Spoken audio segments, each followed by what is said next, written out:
गावची जत्रा म्हटलं की सगळेच मुंबई पुणे अशा सिटीज मधून आपल्या आपल्या गावी जायला निघतात. तसेच आम्ही सुद्धा आलो होतो आणि आमच्याकडे तर लहानपणापासूनच ही प्रथा आहे. आम्ही सगळे उन्हाळ्याच्या सुट्टीत गावी जातो आणि जत्रा ही आमची उन्हाळ्याच्या सुट्टीतच असते हनुमान जयंतीला.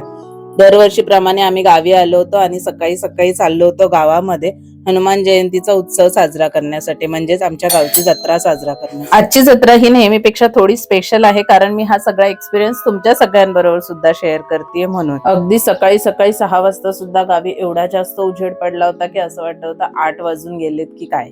जे फॉलो करतात त्यांना माहित आहे की माझं घर थोडं शेतात आहे आणि शेतात घर असल्यामुळे दरवर्षी कांदा भुईमुग असं काही ना काहीतरी काढायचं असायचं आणि ते सगळं करून मग आम्ही जत्रेला जायचो.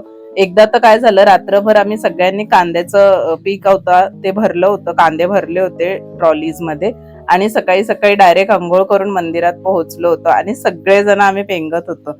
आज तुमच्या सगळ्यांच्या बरोबर जुन्या आठवणींना उजाळा देताना खरंच खूप भारी वाटतंय. मस्त असा हनुमान जन्मोत्सव साजरा केल्यानंतर आम्ही थोडा वेळ मंदिरात बसलो. खूप लोक भेटतात दरवर्षीप्रमाणे, त्यांच्याशी गप्पा होतात.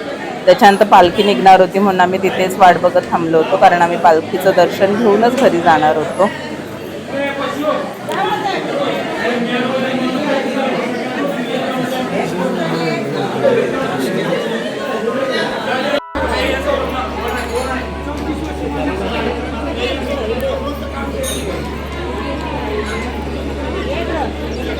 बर का, बँड वाल्यांनी बँड चालू करायचा आहे. पालखी निघालेले तरी ग्रामस्थ मंडळ भजन मंडळ यांनी मंदिरात उपस्थित राहायचंय बरं का. लहानपणीमध्ये आणि आत्तामध्ये फक्त एक फरक आहे की लहानपणी आम्ही सगळे उन्हाळ्याच्या सुट्टीला एकाच वेळी गावी पोहोचायचो आणि 1.5-2 महिने मजा करायचो.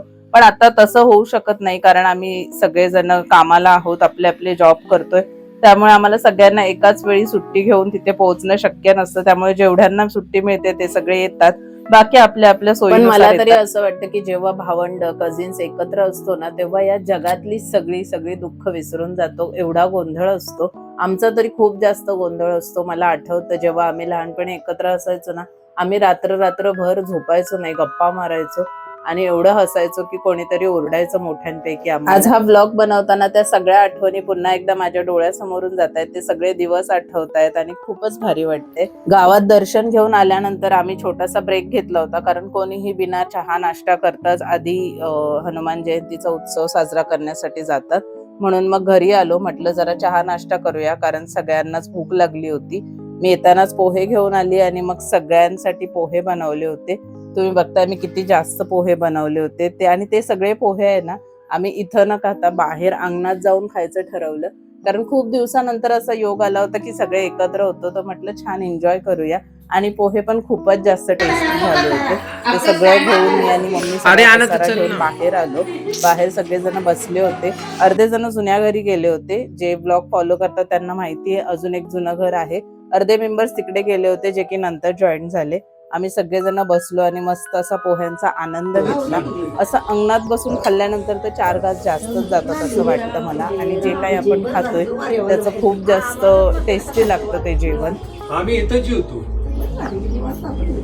टाकलं म्हणजे येतच. जेव्हा सगळे एकत्र असतात तेव्हा हे छोटेसे पोह्यांची पार्टी सुद्धा खूप जास्त आनंद देऊन जाणारी असते असं मला वाटतं. तुम्ही सगळ्यांनी असे दिवस एन्जॉय केलेत का? आणि गावी गेल्यानंतर तुम्ही काय काय करता, तुमच्या जत्रेचे एक्सपिरियन्स काय आहेत, तुमच्या कझिन बरोबरच्या काय गमती आहेत, हे सगळं मला कमेंट करून नक्की सांगा. दोघीच राहिलो, दोघाला कोण जेवण आणायचं दोघीला. नुसतं आम्हाला खोबरं बिना नुसता लसूण जिरं घालून चकुल्या केल्या. अशा चकुल्या कवाच नाही त्यांच्याकडे. नाही कवा झाले कमी असलं तर.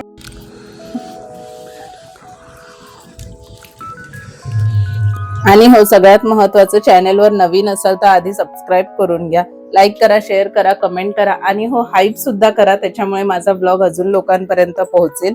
इथे चालू झालं होतं नाश्त्यानंतरचं गॉसिप आणि चर्चा, ज्याच्यामध्ये मी थोडा वेळ सहभागी झाली आणि नंतर निघून गेले.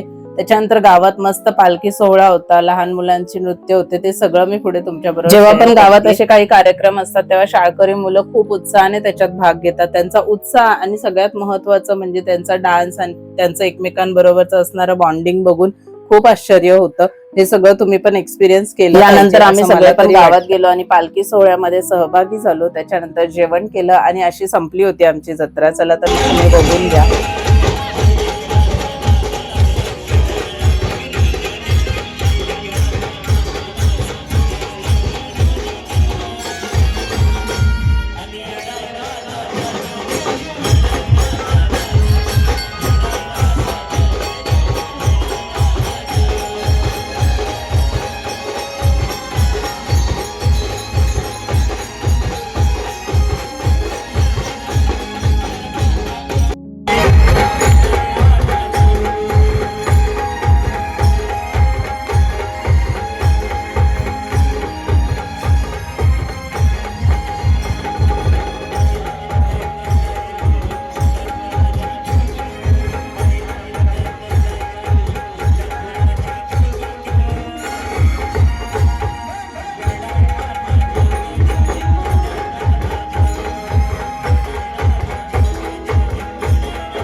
आणि अशा प्रकारे आजचा दिवस संपला होता. या सगळ्यामध्ये खूप जास्त धमाल करून आम्ही सगळे थकलो होतो. 3 दिवस रात्री आणि दिवसभर हे सगळे प्रोग्राम चालूच होते. रात्री ऑर्केस्ट्रा आणि वेगवेगळे प्रोग्राम होते, भजन कीर्तन सगळं असतं आणि दिवसभर असे काहीतरी पालखी सोहळे वगैरे असतात. या सगळ्याची मजा फक्त गावीच घेता येते, कारण मुंबईत गर्दीच्या आणि घाईच्या जीवनामध्ये आपण असा निवांतपणा नाही एन्जॉय करत असं मला वाटतं. जर ब्लॉग इथपर्यंत पाहिला असेल तर खूप खूप खूप धन्यवाद. आणि ब्लॉग आवडला असेल तर लाईक करा, कमेंट करा, शेअर करा, सबस्क्राईब नक्की करा. भेटूयात नेक्स्ट ब्लॉग मध्ये. बाय.